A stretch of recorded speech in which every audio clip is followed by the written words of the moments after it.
ಚಳ್ಳಕೆರೆ ನಗರದಲ್ಲಿ ರಂಜಾನ್ ಹಬ್ಬದ ಪ್ರಯುಕ್ತ ಮುಸ್ಲಿಂ ಬಾಂಧವರು ಶ್ರದ್ಧಾ ಭಕ್ತಿಯೊಂದಿಗೆ ಅಲ್ಲಾ ಎಂದು ಪ್ರಾರ್ಥಿಸುವ ಮೂಲಕ ರಂಜಾನ್ ಹಬ್ಬವನ್ನು ಸಡಗರದಿಂದ ಆಚರಣೆ ಮಾಡಿದರು.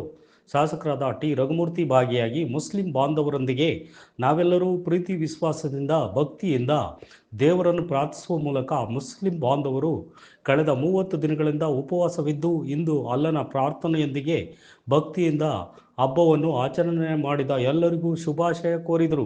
ಈ ಸಂದರ್ಭದಲ್ಲಿ ನಗರಸಭೆ ಅಧ್ಯಕ್ಷರಾದ ಶ್ರೀಮತಿ ಮಂಜುಳಾ ಪ್ರಸನ್ನಕುಮಾರ್ ಹಾಗೂ ಉಪಾಧ್ಯಕ್ಷರಾದ ಶ್ರೀಮತಿ ಸುಮಾ ಭರಮಣ್ಣ, ನಗರಸಭಾ ಸದಸ್ಯರು ಹಾಗೂ ಸಾವಿರಾರು ಸಂಖ್ಯೆಯ ಮುಸ್ಲಿಂ ಬಾಂಧವರು ಈ ಒಂದು ಆಚರಣೆಯಲ್ಲಿ ಭಾಗವಹಿಸಿದ್ದರು.